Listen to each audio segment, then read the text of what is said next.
Hi, it's Katrina. Have you ever felt like there is more to the story, like history just isn't telling you the whole truth? Join me on a journey into the forbidden, and let's see what the history books left out, from secrets buried beneath Machu Picchu and the real history of a pirate queen you've probably never heard of. Be sure to hit that subscribe button and let's go!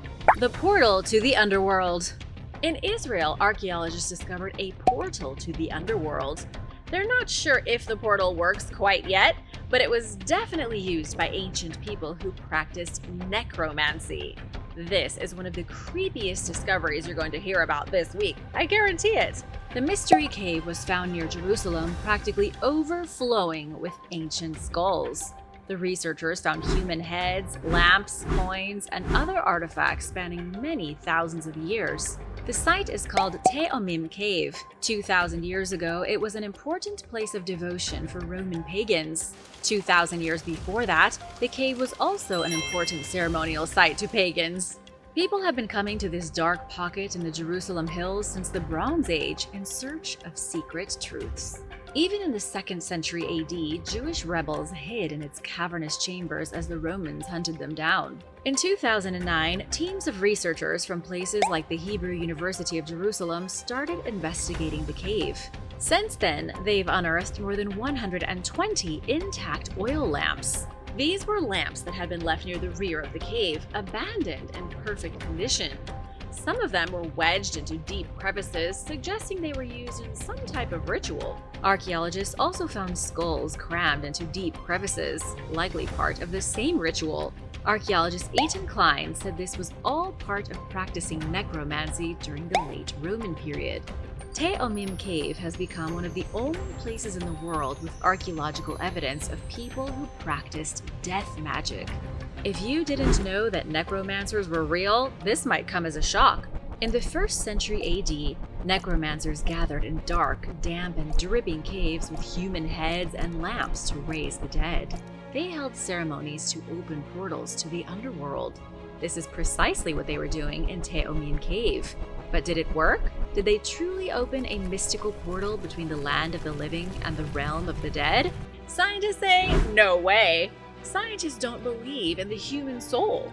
Scientists don't always know what they're talking about. The Israeli archaeologists claim necromancers weren't trying to literally open a portal to the underworld. Instead, they may have been trying to predict the future or conjure spirits of the dead to steal their wisdom. There is other proof that these magical rituals were held throughout the ancient world. There is proof in the form of texts, and like here at Omen Cave, physical remnants of the actual ceremonies. The only remaining question is whether magic existed. Is it possible to commune with spirits if you know the sacred words to utter? Has the real science of necromancy been lost to the ages? Be sure to tell me your thoughts in the comments. Were the Olmecs from Africa? The Maya were not the first people to live in Mexico. Before them, and way before the Aztec, Mexico was ruled by a mysterious civilization known as the Olmec. Some experts believe their origins can be traced across the ocean to Africa. It is true that there were prehistoric people in North America before the Olmec. There were tribes of nomads tens of thousands of years ago. But the Olmec were the first known major civilization. The Olmec were the first people in the Western Hemisphere to use written language. They were the first people to play a ball game long before basketball was invented. They cultivated the cacao tree. The Olmec even created the calendar, an invention a lot of people mistakenly attribute to the Maya. The truth is that the Maya only improved upon the calendar system the Olmec already made. I'm not calling them copycats, I'm just saying they didn't invent it. The Maya even copied the Olmec writing system. Everything the Maya knew about politics, society, agriculture, pyramids, astronomy, they learned from the Olmec. Nobody knew these people even existed until archaeologists started finding proof of them in the 1930s. Evidence at ancient sites showed a culture similar to the Maya, but with subtle, important differences. One of the biggest differences is that the Maya and the Olmec didn't really look alike. The Olmec left behind statues of themselves, so scientists have a good idea of what they looked like. A lot of people think that the Olmec had African features. This has led some to speculate that the Olmec arrived in Mexico from Africa after a long voyage at sea. They would have reached the shores of North America around 1500 BC. Mainstream scientists do not support this theory, but then again, mainstream scientists also can't figure out where the Olmec came from or why they disappeared. The Olmec randomly showed up in Mexico, dominated the landscape as the most sophisticated culture around, and then vanished without a trace. Are you intrigued? I sure am. And now for number 9, but first it's shoutout time! I want to give a huge thank you to Brandon Jackson and Lori Ponce for supporting this channel. We wouldn't be here without you. If you are new here, be sure to hit that subscribe button for more videos about forbidden history. Do you hear the voice of God? Don't be embarrassed. Everyone knows you talk to yourself. Maybe you do it in the shower or in the car, maybe even in public in full view of everybody. It's actually normal to talk to yourself, but less normal to hear voices in your head. That is, unless you lived 3,000 years ago. According to psychologist Julian Jaynes, everybody in the Bronze Age used to hear a voice inside their head, maybe even a few voices. Julian came up with the theory in 1976, and scientists have been arguing about it ever since. The idea is known as bicameral mentality, and it's one of the strangest theories most people have never heard of. Julian suggested ancient people heard their own internal thoughts as a voice speaking to them in their mind. Whenever they thought about doing something or were feeling introspective, voices spoke those internal thoughts to them. This wasn't like thinking in your own brain. It was more like God, with a low, husky voice whispering from somewhere inside your own skull. It was Julian's belief that all ancient people heard voices. It might be why they worshipped so many gods. There is some evidence to support Julian's theory. For example, ancient cultures often claimed that they heard the voices of dead family members. They heard so many voices that they assumed their ancestors were constantly speaking to them. They often dressed the corpses of their recently deceased friends and kept them around the village. Julian said that even the Bible has evidence of bicameral mentality. In the book of Amos, the narrator has no personalization. There are never any looks at motives or feelings of the people mentioned. The book is a transcript of what God said, what God wanted, and what God was thinking of doing to people who didn't obey him. Julian suggested that God in the book of Amos was made up of all the author's internal voices. At the core of the theory is this: ancient humans believed all of their emotions and desires were the consequences of their actions and of God's. They were all outside of themselves. The human mind was in such a state that one part of the brain spoke, while another part of the brain listened and obeyed. Julian said the split mind was a result of human consciousness coming into being.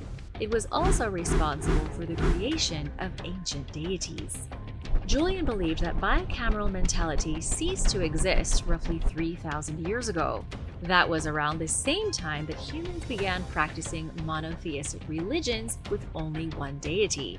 Maybe they did stop hearing the voices. What do you think of this theory? Interesting or a load of baloney? Let me know in the comments below. Secret treasure under Machu Picchu. Archaeologists found a secret door at Machu Picchu that might be hiding a lost treasure. It might just be the most important archaeological find of the last century at Peru's most famous ancient citadel. But get this, Peru's Ministry of Culture has blocked the excavation from going forward. It's almost as if they don't want anyone finding out what's really stashed behind the secret door. What are they hiding? It sounds like the beginning of an Indiana Jones movie, with the daring protagonist doing whatever it takes to find the treasure and save the day. But this is real life.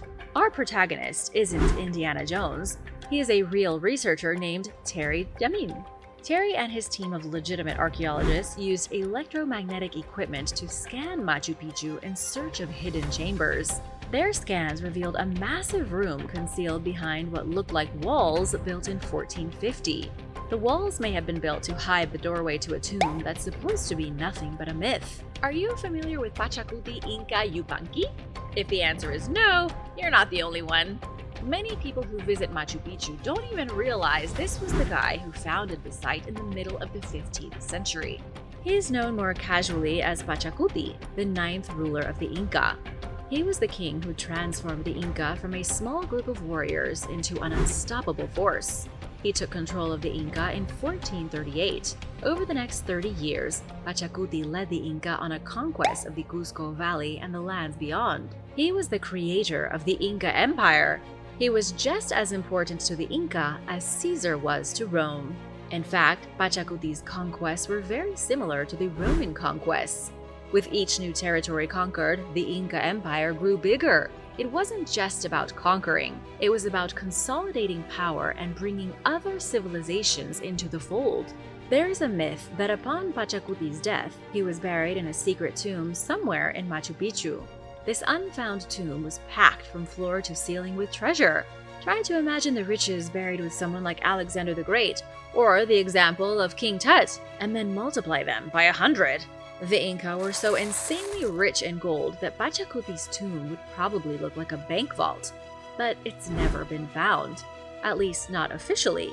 Terry Jamin is convinced the secret chamber his scans revealed is the burial tomb of the Inca's greatest emperor. He made his discovery a decade ago, and the Peruvian government still refuses to let him search. Terry has been pushing, but they keep saying no. To some, this is a little suspicious. The question has come up, could it be that the tomb has already been pillaged by the government? The prehistoric global language. Scientists have found evidence that 40,000 years ago there was a global language. If it's true, it could change history forever. The revelation could also prove that humanity is a lot more connected than people today realize. It all began years ago in 2007. Researcher Genevieve von Petzinger got to work studying geometric signs carved into caves across the world.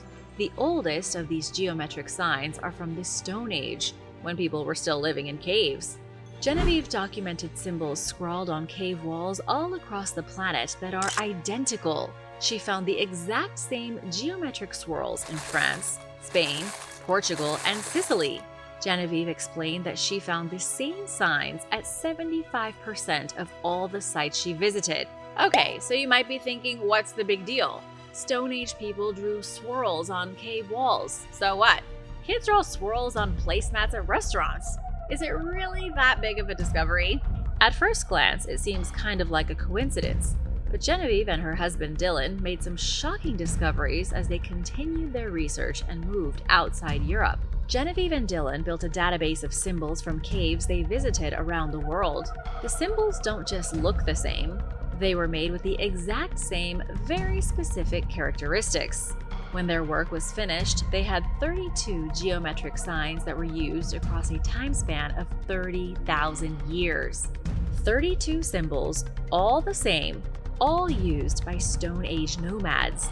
If these were nothing but doodles or random decorations, there would be more variation. But no, the same 32 signs used for a consistent 30,000 years. Take a moment to let that sink in. These are signs that have been found in Europe, Indonesia, Australia, Africa, and North America. The same ones. Here they are, the symbol discovered by Genevieve von Petzinger, so you can take a look. Many scholars believe these symbols are the original building blocks of every single language spoken in the world today. If there was one language, then that seems to indicate that there must have also been one global civilization. This might be why there are so many coincidences from cultures that seem to have nothing to do with each other.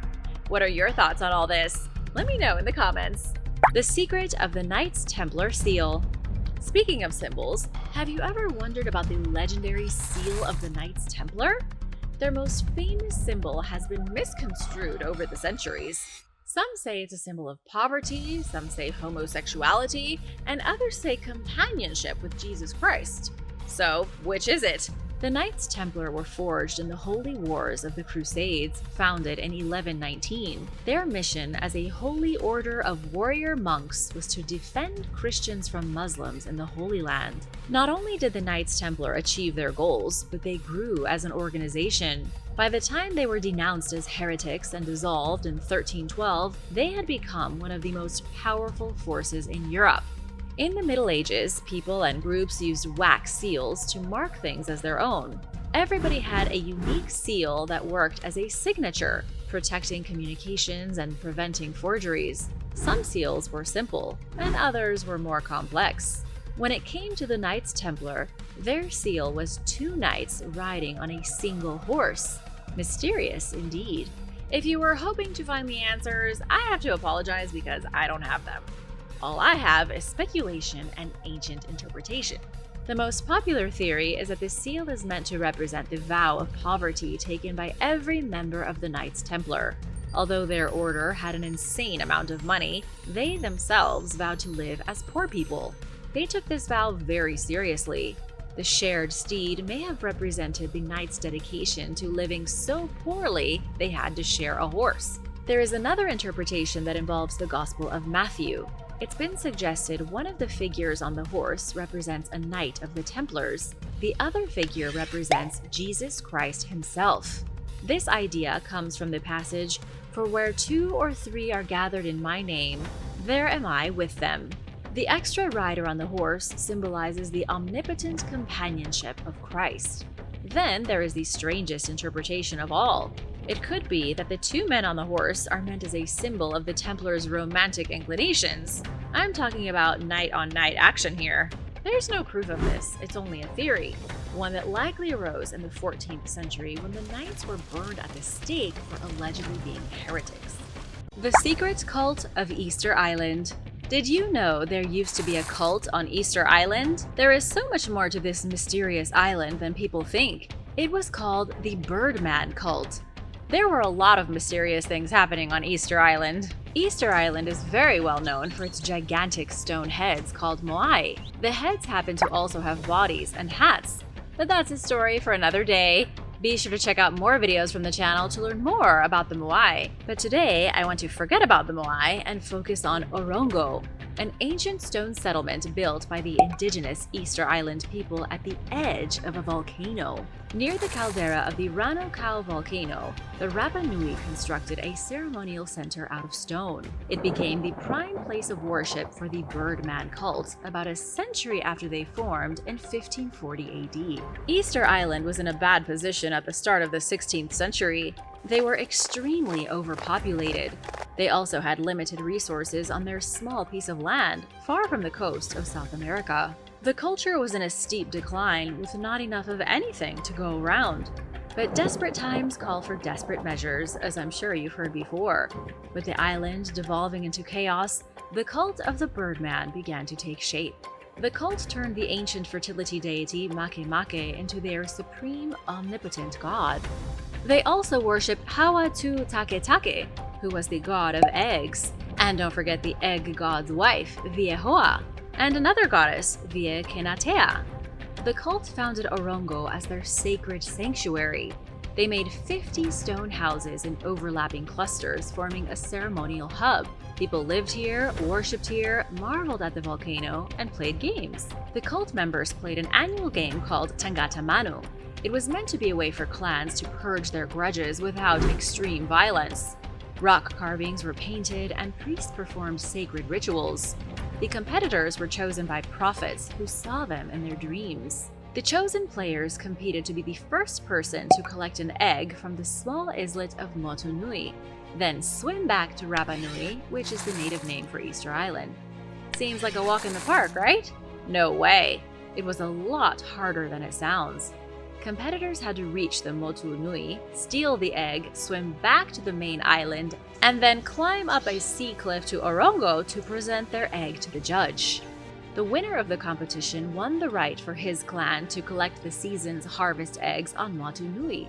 This was a huge deal because resources were so scarce. The losing clan were out of luck, stuck without any seabird eggs for the next year. But wait, there's more. The winner of Tangata Manu was then forced into seclusion. He had to spend a year stuck inside a ceremonial house like a prisoner. While stuck, he had to wear a headdress made from the hair of other humans. Plus, he was off limits to other people.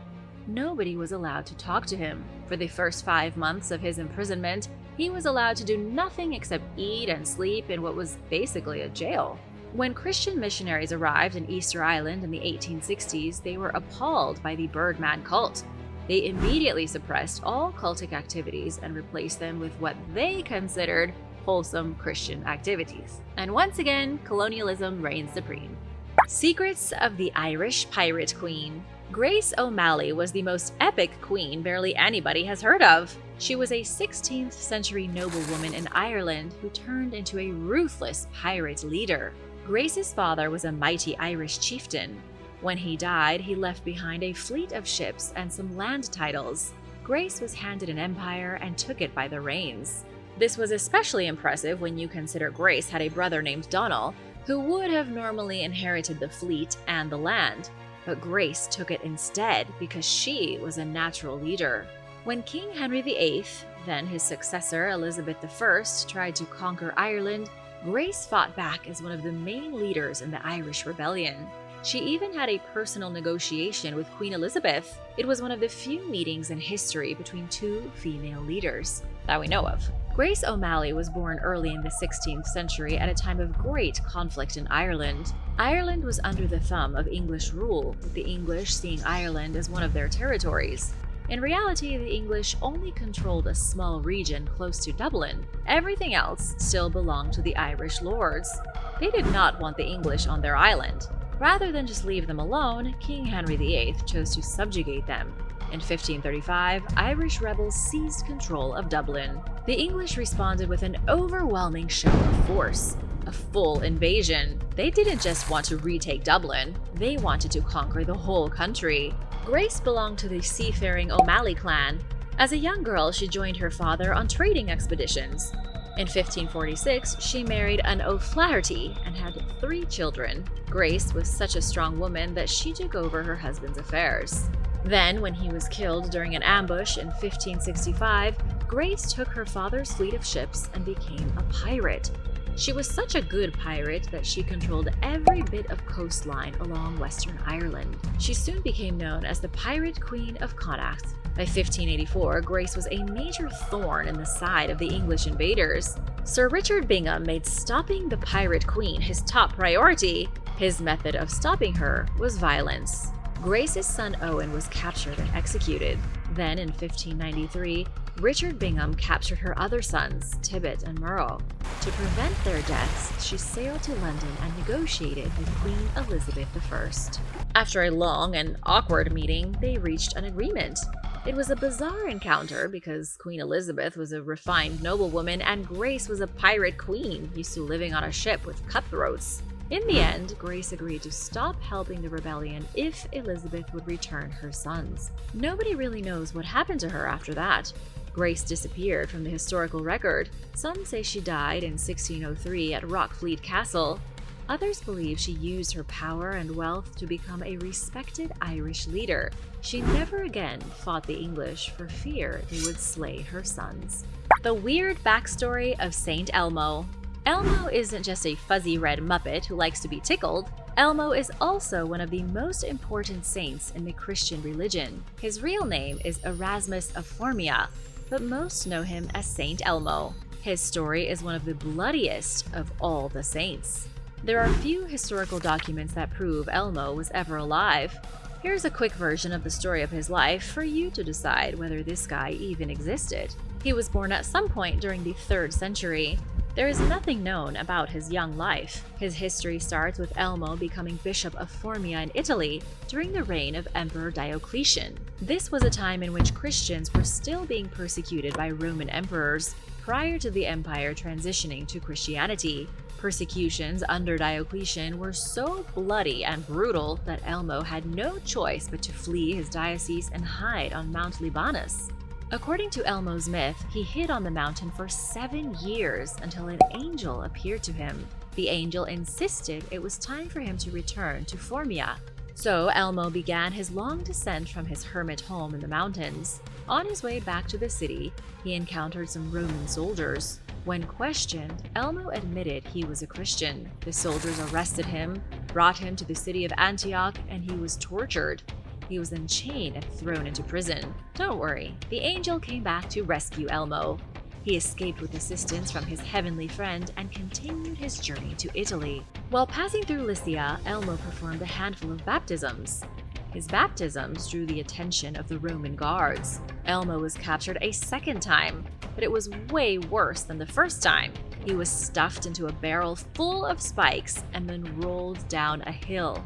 What a brutal contraption! It was like an Iron Maiden mixed with one of those barrels that people use to roll over Niagara Falls. Elmo was supposed to be impaled a dozen times while rolling down the hill. Not to worry, his guardian angel saved him once again. But Elmo found himself in prison. He was to be left in a jail cell to starve to death, but his angel saved him again. Elmo continued his journey, and I have a feeling you can likely guess what happened next. He was captured again. Elmo was caught preaching to pagans, converting them to Christianity. This time, he was brought before the emperor himself and whipped. The emperor had Elmo covered in black pitch and set on fire. But Elmo just wouldn't die. In the end, the emperor cut open his abdomen and pulled out his intestines. I told you it was going to be brutal. There are even more stories, but I feel like we might be here all day. For example, Elmo was supposedly struck by lightning and continued preaching, so he became the patron saint of sailors. His skull is said to be in St. Peter's Church in Munich, Germany, right now. So what do you think? Did he even exist? Or is his story too crazy to be believed? Journey to the Aztec underworld. I want to take you into the dark and foreboding realm of Aztec mythology. They believed that when a person died naturally, their soul went on a journey through the underworld. Could you have completed this epic quest to eternal life? The most common place a person went after they died was the place of darkness called Mictlan, but it was no easy place to reach. The journey took 4 years and required descending through 9 layers of the underworld. You know what else has 9 layers? Hell. First, the recently deceased crossed the River of the Damned, known as the Apanahuaya in Aztec myth. Then they had to walk across hills strewn with sharp obsidian knives that would cut their feet. They had to walk through mountains of snow and winds so cold the air cut like razor blades. They had to walk across a path where they were struck by arrows being fired by invisible hands. Then they got to the land of the beasts, where the freakish animals tore them open and ate their hearts. Then came the land of mist and dark, where the sun never rose and your soul was filled with hopelessness and misery. Only after braving these trials could a person's soul reach the afterlife. What many people find very interesting are the similarities between the Aztec underworld and the Christian hell. The shocking pagan origins of the Hajj. The Hajj is something every single Muslim is expected to complete at least once in their life. It's a pilgrimage, one that happens annually. It doesn't matter where the pilgrimage starts as long as it ends in Mecca at the Kaaba. The Hajj is a central pillar of Islam with about 2 million Muslims making the journey every single year. The Hajj takes place over about 6 days at the end of the Islamic lunar calendar. But where did the tradition come from? What made this pilgrimage such a sacred event?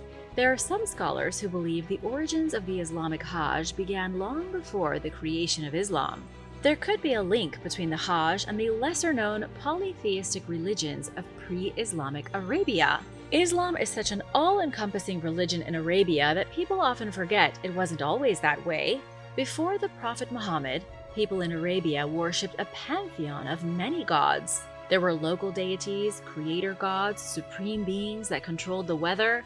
It was just like any other ancient place. For example, in Greece, where they worshipped gods like Zeus, Apollo, and Poseidon. And just like in ancient Greece, Arabia had temples and holy places dedicated to their gods. At the center of the Hajj in Mecca is the Kaaba.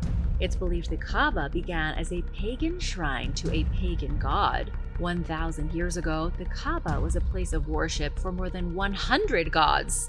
People were drawn across Arabia to this one place so that they could worship the entire pantheon of magical entities. When Islam started to become the predominant religion in Arabia, it's believed the Kaaba switched gears. Instead of being the center of a holy pilgrimage to worship gods of rain and the sun, it became the place to worship Allah. Pagan pilgrimages in Arabia were a real thing. Some pagan Arabs would complete their pilgrimages in silence, walking hundreds of miles across the desert without speaking. There was even a ritual known as the Tawaf, in which pilgrims would strip naked for the journey. That would be a huge sacrifice to cross the desert in the scorching sun naked. There are a few other forbidden pieces of Islamic history you might like to know about. For example, women wearing the hijab was practiced before Islam even existed. And there are still other pieces of Islam's pagan origins that are out in the open. The pagan goddess Al-Lat was symbolized by the crescent moon and the morning star, both of which can be found on the flags of Islamic countries right now. I'm not saying at all that Islam is a derivative of early pagan beliefs. All I want to convey to you here is that the Hajj, along with other traditions, have their roots in the pagan religions of the ancient desert. Thanks for watching. I hope you learned something new today. Be sure to subscribe if you haven't already, and stick around for more content. Be sure to stay tuned for extra content you might have missed. Egyptian Kings from Heaven. There is a document known as the Turin King List. It's an extremely old piece of papyrus from about 3,000 years ago, created by scribes during the reign of Ramses II. The list is filled chronologically with the names of Egyptian rulers. In fact, it is the most extensive list from ancient Egypt that details the kings and overlords of the great nation. However, the beginning of the list was never found, and neither was the end of it, and so it's not totally complete. Scholars have been able to learn a lot of information from the list. It details the names of the rulers, how long they were in power, including months and days, and even which rulers were connected by family. It's basically a cheat sheet going back thousands of years for the entire history of the ruling class in Egypt. But there's something very mysterious about the Turin King List, and one major problem. Not only does it name rulers going back to the 15th dynasty, but it also lists mythical kings and gods. Mixed in with the names of the normal human kings are legendary beings that supposedly ruled Egypt, creatures that came down from the sky to take over the country. Many of these are listed as having ruled the kingdom before the days of the pharaohs. Obviously, there's a bit of confusion here. If the list is to be believed, Egypt was dominated by god kings who ruled over a mythical time in Egypt's history, before the days of the pharaohs. Either Egypt really was first ruled by godly beings from the sky, or the Egyptians just believed that such a time existed in what they thought of as their ancient past. The first exorcism. In France during the 1590s, there was a young woman by the name of Martha Brossier. She became a pretty well-known celebrity because it was widely believed she was possessed by demons. But it wasn't only her possession that made her famous. It was the fact that her parents took her on tour. They went from town to town and put on a show, with Martha Brossier and the demon inside of her drawing packed crowds of spectators. According to the old reports, the girl's eyes would roll back in her head, she would flick her tongue out like a snake, and convulse while growling in a deep and demonic voice. This was so outrageous that even King Henry IV got himself involved. He decided the girl needed to be cured of the demon inside her, and so he ordered what became the first scientifically controlled exorcism. A group of high priests gathered around the girl, placed a piece of wood in her mouth to keep her from swallowing her tongue, sprinkled her with holy water, and recited holy scripture while the demon inside of her screamed in misery. But what Martha didn't realize was that the exorcism was fake. It was just normal water she was being sprinkled with, and the holy scripture was just Latin poetry. The whole thing was a scientific experiment, something set up by the king himself to expose Martha and her family as a fraud. The Vatican Mythographers. The Vatican Mythographers are a group of unknown authors responsible for writing a small collection of medieval texts. These unknown people, with ties directly to the Vatican, wrote down Latin translations of all the Greek and Roman myths they could find. All of these texts were then put into a single medieval manuscript, which was published later on in 1831 by Cardinal Angelo Mai. The thing about these translations is that they very well may have shaped our modern understanding of mythology, specifically that of ancient Greece and Rome. As you may already know, most fairy tales, stories like Cinderella and Hansel and Gretel, are actually pretty horrifying in their original forms. These were tales of caution from hundreds of years ago, told to children to keep them well behaved. And in the same way, the ancient Greek myths were altered into Christian fairy tales by the Vatican Mythographers. They took the original stories and rewrote them to fit their own Christian purposes. Not everything in the stories was changed, but when these manuscripts were written in the 12th century, roughly 234 myths were retold through the Christian lens. Everything we know about gods like Zeus and Hades, and the legends of those like Medusa and Perseus, it's all a byproduct of the Vatican Mythographers. Aztec gods' flesh. The use of psychedelic mushrooms can be traced back over 6,000 years. Some of the oldest surviving evidence of prehistoric people eating mushrooms to have a hallucinogenic experience is in Villar del Humo, Spain. That's where scientists have uncovered cave paintings displaying psychoactive mushrooms. In Spain, prehistoric humans munched on Psilocybe hispanica, the only native Spanish mushroom known to get a person high. On the other side of the world, the Mesoamerican cultures feasted on something called Psilocybe aztecorum, or the Aztec gods' flesh mushrooms. It was the Aztec who had a particular hunger for these fascinating psychedelic shrooms. In fact, many historians believe that hallucinogenic substances played a massive part in Aztec religious life. And it wasn't only mushrooms. A research study by Bernardino de Sahagún identified 5 key substances the Aztecs used to keep themselves in a pretty constant state of intoxication, including the slime from the bufo toad. The bare truth is that the Aztec had a serious issue with hallucinogens. They used these kinds of substances during festivals, at celebrations, whenever an important person came over for a meeting. It was a major part of the culture and was used in all rituals involving divination, dream interpretation, prophecy, and even ordinary healing. If you went to see the doctor during the days of the Aztec, chances are the doctor was out of his mind on mushrooms. Hadshepsut Myr Tree. There is a very mysterious tree in Egypt whose roots can apparently be traced back to one of the most famous queens in history. Her name is Hatshepsut, and if it had been up to one very bitter pharaoh, we wouldn't even know her name because she was nearly erased from the history books. After her stepson Thutmose III came into power following her death, he immediately began destroying all records and accounts of Hatshepsut's rule. Scholars believe it was revenge because Thutmose had wanted to inherit the throne from his father, but she had seized it instead and ruled for years. She had actually become one of the most respected rulers in ancient history, and so her stepson sourly tried to delete her from existence. But he failed, and today we know all about Hatshepsut's great accomplishments. However, there is one great thing Hatshepsut did that's a little more mysterious than the others. There is a myrrh tree at Hatshepsut's mortuary temple on the Nile. It's a withered old tree stump, somehow still standing despite being beaten by the Egyptian sun for thousands of years. It was put there 3,500 years ago, allegedly brought back from one of Hatshepsut's expeditions to the mysterious land of Punt. What's so mysterious is that nobody knows where the land of Punt actually is, or was.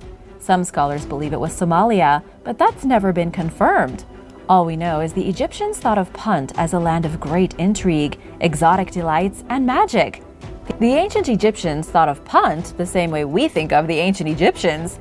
And apparently, Queen Hatshepsut brought this very tree back from the unknown exotic land.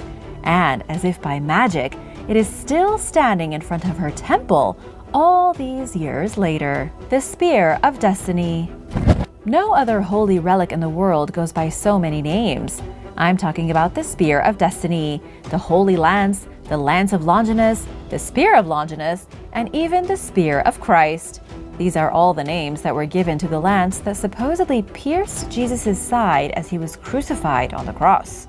The lance is described in detail in the Gospel of John. Now, nobody can say for sure if the spear was real because nobody even knows if Jesus truly existed. However, the spear was allegedly rediscovered by Helena of Constantinople when she traveled to the Holy Land sometime around 300 AD. It became an important relic in the Middle Ages and played a significant role in several of the Crusaders' biggest battles. And then it vanished. Nobody knows where it is today, but there is a bizarre rumor that Adolf Hitler had an obsession with the spear and sent his own men to find it. It's also important to note that there are a lot of fakes out there. There is a holy lance held in a museum in Vienna that was supposedly wielded by the soldier Longinus. And then there's the story of Dr. Howard Buchner. The doctor says that the spear was sent to Antarctica with a whole bunch of other Nazi treasures after the end of World War II. Then, in the 1970s, those treasures were rediscovered by a secret Nazi society and are now being hidden in Europe. Mysterious ancient tooth. There is some very strange science happening regarding our ancient ancestors. A tooth which once belonged to a young girl was discovered in a cave in the Southeast Asian country of Laos. The tooth is 164,000 years old, and it belonged to a human lineage scientists call the Denisovans.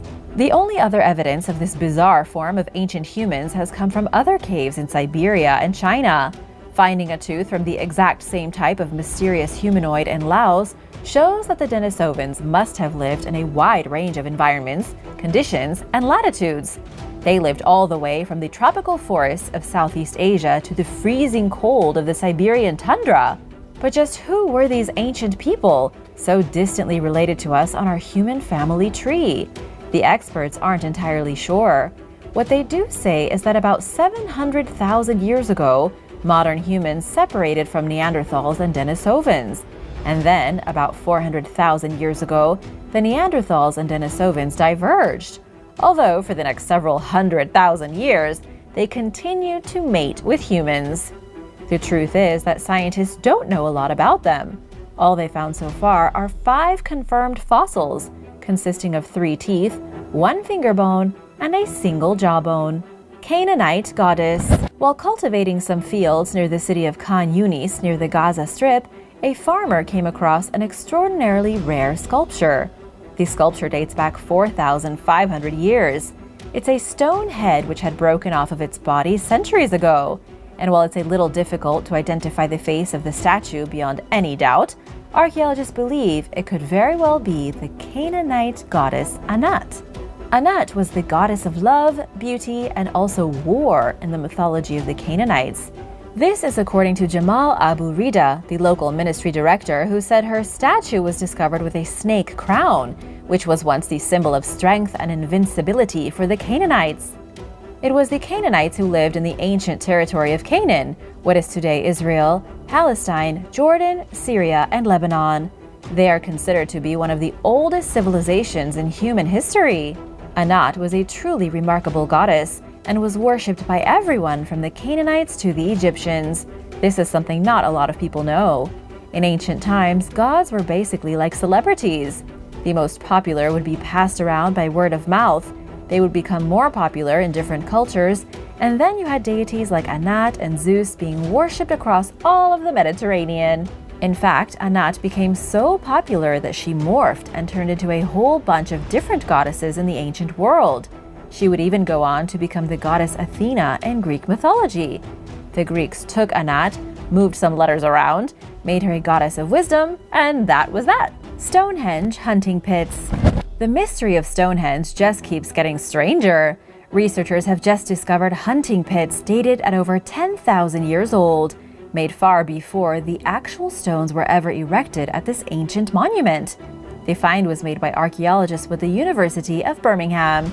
The pits are about 13 feet wide and over 6 feet deep, and were made by hunter-gatherers between 8,200 BC and 7,800 BC.